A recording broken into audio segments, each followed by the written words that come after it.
You're always playing it safe. Ryan would have just gone for it without overthinking everything. She tossed the words over her shoulder like they were nothing while rinsing her coffee mug in the sink. The kitchen light flickered slightly, the way it always did when the bulb was about to go. I stood there holding the grocery bags I just brought in from the car, feeling the weight settle somewhere deep in my chest. I didn't say anything. I set the bags on the counter, turned, and walked down the hallway to our bedroom. The floorboards creaked under my steps the same way they had for the last 4 years.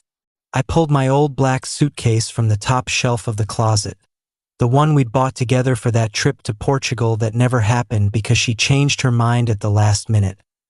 She appeared in the doorway a minute later, arms crossed. "What are you doing?" I folded a stack of shirts neatly into the case. "Giving the winner his prize." Her face shifted. The casual defiance drained away, replaced by something closer to panic. "Wait, no, that's not what I meant. It was just frustration talking." I kept packing. Socks, jeans, charger, the book on my nightstand. Everything methodical, deliberate. When the zipper closed with a final rasp, I slung the strap over my shoulder and walked past her toward the front door. She followed, voice cracking. "Come on, don't do this. We can talk about it." I paused with my hand on the knob. "Goodbye, Lauren." The door clicked shut behind me. The hallway outside smelled faintly of someone's curry dinner. I took the stairs instead of the elevator, needing the extra minutes to breathe. That night, I checked into a roadside motel 20 minutes outside town, the kind with a neon vacancy sign that buzzed faintly. I sat on the edge of the bed in the dim orange light and stared at my phone until the screen went dark. No messages. No missed calls, just silence. We'd been together 4.5 years. I met Lauren at the climbing gym downtown. She was fearless on the walls, quick, confident, always pushing for the next hard route while I preferred the steady, technical climbs.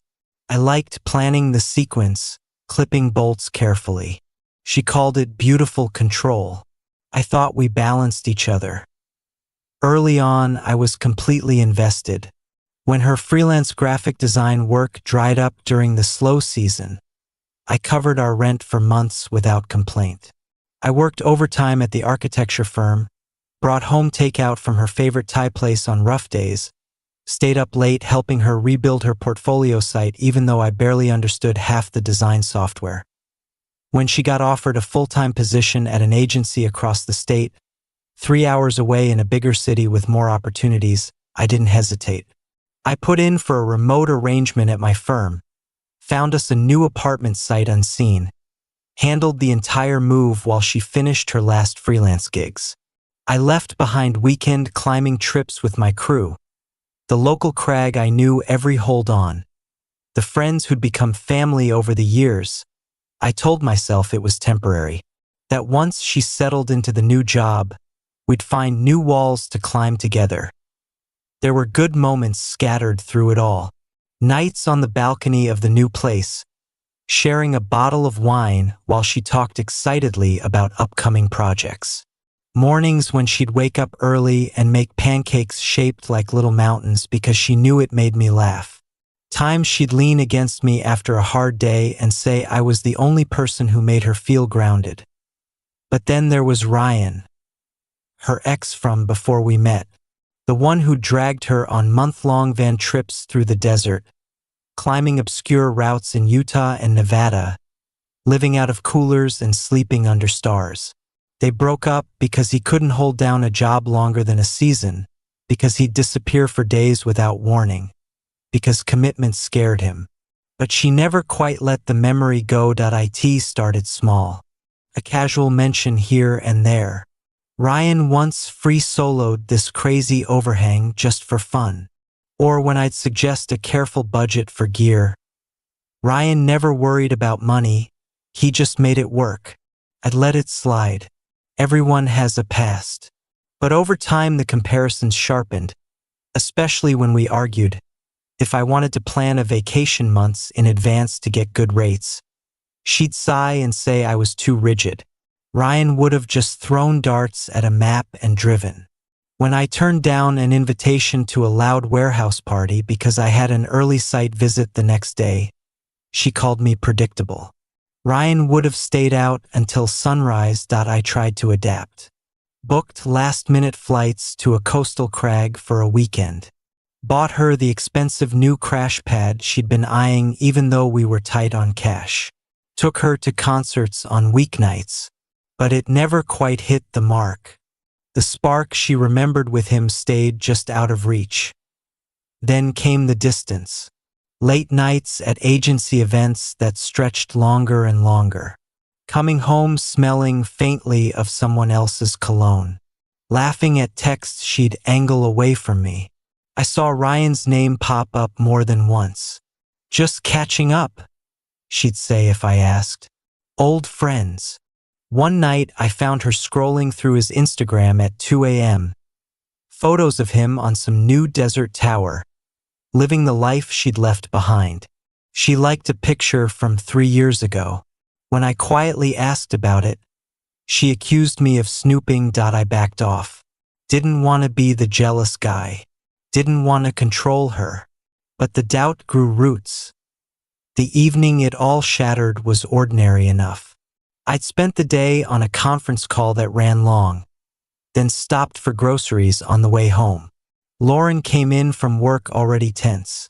Some client had rejected her latest designs. It started over something small. I can't even remember what. Maybe me forgetting to take out the recycling. Maybe her leaving dishes in the sink again. But it escalated fast. "You're always so cautious about everything," she snapped. "Planning every little detail like the world will end if you don't." I tried to stay calm. "Lauren, I'm just trying to keep things running smoothly for both of us." She laughed, sharp and dismissive. Ryan wouldn't have overthought it. He would have just handled it. I asked her, quietly, to stop bringing him up every time we disagreed.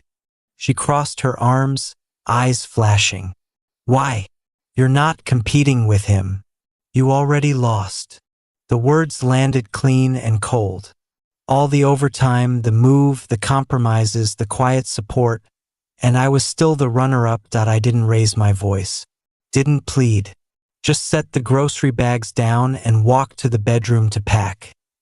She realized too late. Followed me, tried to backpedal, tears starting as I zipped the bag. But I'd already gone somewhere inside myself where her apologies couldn't reach. I drove through the night back toward the old city. Stopped once for gas and coffee that tasted like burnt plastic. By morning, I was crashing on my friend Devin's spare bed in the house I'd left behind years ago. I blocked her number that first week. Blocked socials. Went full no contact. The silence felt deafening at first. I'd reach for my phone out of habit, expecting her usual goodnight text. Then remember. But I didn't break. Instead I climbed. Real climbing again. Early mornings at the local crag with the old crew. Pushing grades I'd backed off from while living 3 hours away. My fingers got stronger. My head got clearer. I finished the professional licensing exam I delayed for years because it would have meant weeks of intense study during her job transition. Passed on the first try. The firm offered me a lead position on a major civic project back in town. Life started to feel like mine again. Word filtered back through mutual friends over the following months. Lauren had reached out to Ryan almost immediately, posted stories of them at familiar crags, looking adventurous and happy, hashtags about living freely. But it fell apart quickly. Ryan was still Ryan, unreliable, drifting between seasonal jobs, disappearing when things got real. Arguments turned ugly. He accused her of trying to change him. She accused him of never growing up. One weekend, he took off on a solo trip without telling her and didn't respond to messages for days. When he came back, he brought drama from some other woman he'd met on the road. She ended up alone in the apartment we'd shared, the one I'd found and moved us into. Friends said her work suffered, missed deadlines, distracted presentations. The agency put her on a performance plan. The attempts to reach me started small. A text from a new number, "Hey, it's me. Can we talk?" I messed up. I didn't reply. Then calls from her best friend Mia. "She's really struggling. Maybe just hear her out." I told Mia gently but firmly that it wasn't my responsibility anymore. Voicemails followed. Apologies that shifted into accusations when I didn't respond. "You're being cruel." I said things in anger. Ryan was a huge mistake. One Saturday she showed up at Devon's place. Must have gotten the address from someone. I opened the door to find her standing on the porch, eyes puffy, looking smaller than I remembered. "Please," she said. "I drove all this way. I know I hurt you." Ryan turned out exactly like before, worse even. I see now how good we had it. How good you were. I stayed in the doorway. You made it clear where I ranked.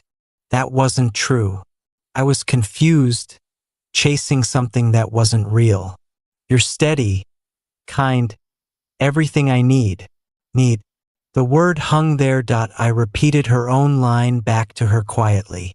You said I wasn't competing with him, that I'd already lost. Her tears started fresh. I didn't mean it like that. But you did mean it, I said. And now you've seen what winning that competition actually gets you. I closed the door. The final time our paths crossed was months later at a mutual friend's engagement party at an outdoor venue near the crag. I'd brought Jenna, someone I'd met through the climbing community. Easy laugh, shared love of early morning starts and quiet summits.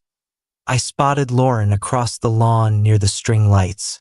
She looked tired, thinner. When she saw me with Jenna, she made her way over. "Can we talk?" she asked, voice low. That I shook my head. Nothing left to say.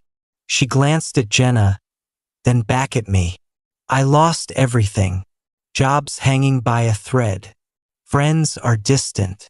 Ryan completely ghosted after using me for a place to crash. I know I deserve it, but I miss what we had. I miss you. Jenna's hand rested lightly on my arm. I felt grounded. You didn't miss me, I said. You missed the safety, the stability, the person who rearranged his life so you could chase whatever felt exciting in the moment. Her eyes filled again. I'm sorry, truly. I believe you're sorry now, I said. But sorry doesn't rebuild what you broke. She stood there a moment longer, then turned and walked away through the crowd. That I didn't watch her go. These days I'm leading projects I'm proud of, climbing the routes I used to dream about, waking up next to someone who chooses me without reservation or comparison. Lauren became a footnote, a hard lesson that taught me my worth isn't measured against someone else's past. That I won the moment I walked out that door and never looked back.